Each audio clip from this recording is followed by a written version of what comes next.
Listen carefully, note down, okay if necessary. ठीक आहे. पंचायतन टाईपचं हे मंदिर आहे, म्हणजे सेंटरचं जे आहे it is dedicated to lord Shiva. Okay. त्याच्यानंतर नंदी शिवा आला म्हणजे नंदी आलं. ओके.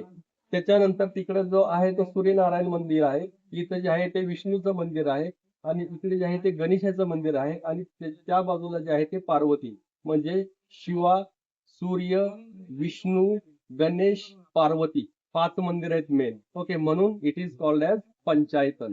त्याच्यानंतर जी बांधकाम शैली आहे किंवा त्याला आपण आर्किटेक्चर म्हणतो. ओके. हे जे आहे ते हेमाडपंथी मंदिर आहे. आता हेमाडपंथी म्हणजे काय? There is no use of mortar. Mortar म्हणजे काय? तर आपण कुठल्याही कन्स्ट्रक्शनसाठी किंवा बांधकामासाठी विटा वापरतो, त्याला ब्रिक्स म्हणतो आपण इंग्लिशमध्ये, किंवा दगड वापरतो त्याला आपण रॉक्स म्हणतो. ठीक आहे. तर हे कन्स्ट्रक्शन करत असताना एकावर एक जर दगड ठेवायचे असेल तर सध्या आपण काय यूज करतो? सिमेंट, वाळू आणि पाण्याचं मिक्सचर. ओके. या तिन्हीचं that is called as mortar and it act as a binding material. But in case of Hemadpanthi architecture, there is no use of any kind of mortar, that is binding structure. Okay. तुमच्या लक्षात पण येईल. आता जो त्या असे long दगड असतो ना पट्ट्यासारखा आडवा ठेवलेला, दॅट इज कॉल्ड ॲज मराठीमध्ये शीड. ओके. आणि त्याला आपण इंग्लिशमध्ये त्याला we can say the column, sorry beam. आणि जे व्हर्टिकल स्ट्रक्चर दिसतंय तुम्हाला, व्हर्टिकल मेंबर जो दिसतोय तो एक संध आहे बघा, एकाच दगडाचा आहे आणि तो त्याच्यावरती वरती रेस्ट केलेला आहे दुसरा दगड. ओके. त्याला म्हणतो आपण कॉलम, दगडी कॉलम आहेत सगळे. ओके. लक्षात आलं? तर हे जे आहे ते Hemadpanthi there is no use of mortar. काही ठिकाणी यूज केलेला आहे मॉर्टरचा जुन्या पद्धतीमध्ये किंवा पूर्वीच्या काळामध्ये. मॉर्टर म्हणून काय यूज करायचे? चुना असेल त्यात गुळ मिक्स करायचे, काही शिसं मिक्स करायचे, काही तांदूळ मिक्स करायचं. आणि जुन्या गावात गेलं ना आपल्याला असा एक राऊंड दिसतो बघा, जसे आपली गटर असते ना गटार, पण ते असा राऊंड लागतं, त्याला पांढरा कलर आला. ओके. आणि त्याला मोठं व्हील तिथं पडलेलं असेल कुठंतरी. तर त्या काळी बांधकाम करण्यासाठी जे काय मॉर्टर लागायचं तर त्या गव्हाणीमध्ये ते जे काय असेल त्याच्यामध्ये बनवायचे, म्हणून ते आपल्याला सुद्धा प्रत्येक वेळेस दिसेल. दुसरं जे टाईप आहे दॅट इज इंटरलॉकिंग. आता आपण काळाराम मंदिर जर बघितलं, एवढं फेसोफेस दगड दिसतात आपल्याला, बरोबर आहे. त्यात काय असतं, खालच्या बाजूला साधारणतः ग्रू असते अशी, आणि वरचा जो रॉक आहे त्याला असं एक पोझिशन की बनवलेली असते, by which there would be a interlock. No need of binding material, no need of mortar. ठीक आहे. पण ह्यात इथं काही ठिकाणी मॉर्टर यूज केलेला आहे, पण आता रिसेंटचं नाही, जुन्या पद्धती जे असेल. आणि जो हे कन्स्ट्रक्शन करण्यासाठी जो खडक वापरलेला आहे किंवा जो रॉक वापरलेला आहे तो आहे बेसाल्ट. बेसिकली रॉकचे जे आहेत ना 3 टाईप्स येतात. इग्नियस रॉक, त्यानंतर सेडिमेंटरी रॉक आणि ओके. इग्नियस म्हणजे लावापासून तयार झालेले, सेडिमेंटरी म्हणजे गाळापासून तयार झालेले, मेटामॉर्फिक म्हणजे टेम्परेचर, केमिकल फ्यूल आणि प्रेशर याच्या इफेक्टमुळे तयार झाले. तर इथं हा इग्नियस बेसाल्ट आहे, ग्रॅनाइट आहे, ओके, गॅब्रो आहे, वगैरे वगैरे. तर इथं बेसाल्ट मधला कॉम्पॅक्ट बेसाल्टचा यूज दिसतो तुम्हाला. कॉम्पॅक्ट म्हणजे ज्याच्यामध्ये no cracks, no vesicles, no amygdales, no fractures, एकदम एकसंध एकमुशी पाषाण म्हणतो ना आपण, शेतकरी जे आहेत त्यांना माहिती असते. ओके. तो पण आहे. त्याच्यानंतर व्हेसिक्युलर पण बेसाल्ट आहे, म्हणजे त्या रॉक मध्ये तुम्हाला असे होल दिसतील, छोटे छोटे छोटे छोटे व्हेसिकल्स दिसतील, जस्ट लाईक चिकन पॉक्स. ठीक आहे. That is vesicular basalt. आणि काही ठिकाणी इथं बघा तुम्ही असं व्हाईट व्हाईट व्हाईट व्हाईट धब्बे असल्यासारखे दिसते ना, actually those are not spot. तिथं काय, such vesicles are filled with this secondary mineral, त्याला म्हणतो आपण अमायगडल. आणि तो जो रॉक आहे इट इज अमायगडल बेसाल्ट. म्हणजे या ठिकाणी गोंदेश्वर मंदिर कन्स्ट्रक्शन करण्यासाठी किती टाईपचे रॉक यूज केलेले आहेत?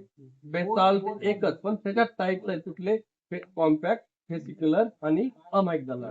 त्याच्यानंतर आपण अवस्था बघू शकतो याची. आता 11व्या-12व्या शतकामध्ये कन्स्ट्रक्शन झालेलं आहे, तरी सुद्धा इंटॅक्ट आहे. ओके. म्हणजे याच्यातून आपल्याला धडा काय घ्यायचा आहे? IKS का शिकतोय आपण? तर त्यावेळची जी काय टेक्नॉलॉजी असेल आणि आताची जी काय टेक्नॉलॉजी आहे, आपल्याला त्याच्यातला फरक जाणून घ्यायचा आहे. ते आपल्याला कम्पेअर करायचं आणि we have to decide which one is the better किंवा how we can made more better the advanced technology is by studying the ancient technology किंवा जो काय कन्स्ट्रक्शन मेथोडॉलॉजी असेल ती. आता आपले 30-40 वर्षात घडलं की आपले अपार्टमेंट कशाला येते, रिडेव्हलपमेंटला येते. हे बघा 12व्या शतकातलं 18व्या शतकातलं येते लक्षात.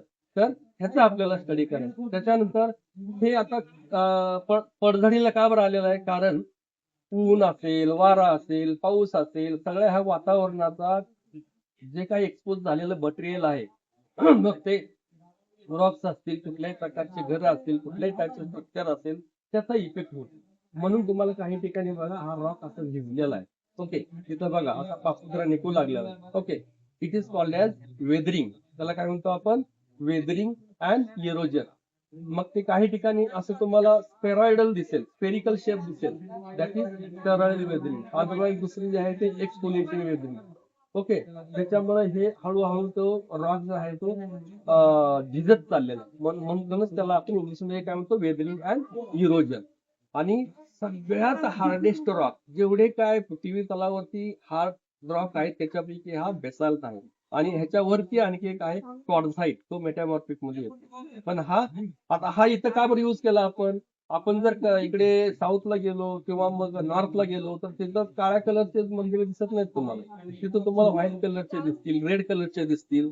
म्हणजे लोकली जो अवेलेबल रॉक आहे कन्स्ट्रक्शन मटेरियल महाराष्ट्रामध्ये, दक्कनचं पठार म्हणतो आपण, इंग्लिशमध्ये डेक्कन ट्रॅप म्हणतो आपण. ओके, तर 85% area of Maharashtra is covered by the only igneous rock and that too basalt. म्हणून अबंडंटली अवेलेबल हा कार्विंग सुद्धा केलेलं आहे याच्यामध्ये. अदरवाईज कार्विंग पर्पज साठी जो ब्रिटल रॉक असेल, मीडियम, म्हणजे ज्याच्यात इझिली कार्विंग होईल, जसं मार्बल आहे किंवा सँडस्टोन आहे, लाईमस्टोन आहे, अशा पद्धतीचा युज केला जातो. परंतु हिरो तो अवेलेबलच नाही आणि तो टिकणार नाही जास्त, ह्याचं आयुष्य जास्त असेल. ओके, म्हणून ड्युरेबिलिटी आणि एस्थेटिक पॉइंट ऑफ व्ह्यू साठी कार्विंग केलेला आहे. ड्युरेबिलिटीसाठी लोकली अवेलेबल असणारा जो काय हार्डेस्ट रॉक आहे तो बेसाल्ट लक्षात येतंय. ठीक आहे, आपण जमिनीपासून काही वरती आहोत, म्हणजे हे मंदिर वरती आहे, त्याच्या बाहेर एक तटबंदी आहे, अजून त्याच्या बाहेर एक तटबंदी आहे, जी फेन्सिंग किंवा जे म्हणतो कंपाऊंड. तर ही एवढी हाईट का बरं दिलेली आहे? ओके, हे जे आहे ते प्लिंथ लेवल. आता स्ट्रक्चर जे असतं एखादं, जमिनीखाली जे असेल ते फाउंडेशन, त्याच्यावरती जे असेल ते फाउंडेशन किंवा सबस्ट्रक्चर, वरती जे असेल ते सुपरस्ट्रक्चर, आणि सुपरस्ट्रक्चरचा लोअर पार्ट असतो प्लिंथ. म्हणजे जे काय प्लॅटफॉर्म किंवा फ्लोर प्रोव्हाइड केलेला असेल किंवा कन्स्ट्रक्ट केलेला असेल, which is little bit more at a height किंवा rise from the floor, it is called as plinth. तर प्लिंथ कसं, वादळ येतं किंवा पाऊस येतो, वादळ येतं, तर त्यावेळेस जो काय कचरा असेल, जो काय इरोडेड सॉइल असेल, ते एंटर झाले नाही पाहिजे. आपल्या घराला सुद्धा बघा, घर हे जमिनीपासून थोडं उंचावर असतं, बरोबर, 2-3 पायऱ्या असतात. त्यातल्या त्यात आणखी परत पूर्वीचे जे राज्यकर्ते होते गाव लेवलला, देशमुख, पाटील वगैरे वगैरे, कुलकर्णी, त्यांच्या अजून उंच वाडे असायचे. ओके, तो भाग वेगळा आहे. परंतु प्लिंथ कशासाठी प्रोव्हाइड करतात, तर जे काय गार्बेज आहे, जे काय डस्ट आहे, जे काय सॉइल आहे, it should not be enter in the temple, आपल्या घरी, होम. ओके, आणि if there is a heavy rainfall takes place at that time, there is a run off, म्हणजे water flows on the surface, that is called as run off. ते पावसाचं पाणी सुद्धा घरामध्ये आलं नाही पाहिजे. म्हणून कुठलंही घर असेल, मंदिर असेल, हे जमिनीपासून काही उंचावर असेल. ओके, ठीक आहे, तर त्याला त्या लेवलला म्हणतो आपण प्लिंथ. मग ह्याची काळजी तेव्हा सुद्धा घेतली गेलेली आहे आपल्या पूर्वजांनी. लक्षात घ्या, म्हणजे आपली जी संस्कृती आहे, ओके, एकदम समृद्ध आहे, सगळे टेक्नॉलॉजीने आहे, नॉलेजने आहे. ओके, आणि सगळं आपलं बाकीचे जे काय पाश्चिमात्य देश असतील ते घेतायत. ही संस्कृती काय आहे ते शिका, आपलं म्हणून तर आहे ते शिकायचं आपल्याला. ओके, हे काय फक्त फाईल सबमिट करायची याच्यासाठी नाही, get the knowledge. Okay, that will help you some kind of innovation. Okay, any question? तुम्हाला रिपोर्ट बनवायचा बोर्डवरती माहिती दिलेली आहे मी.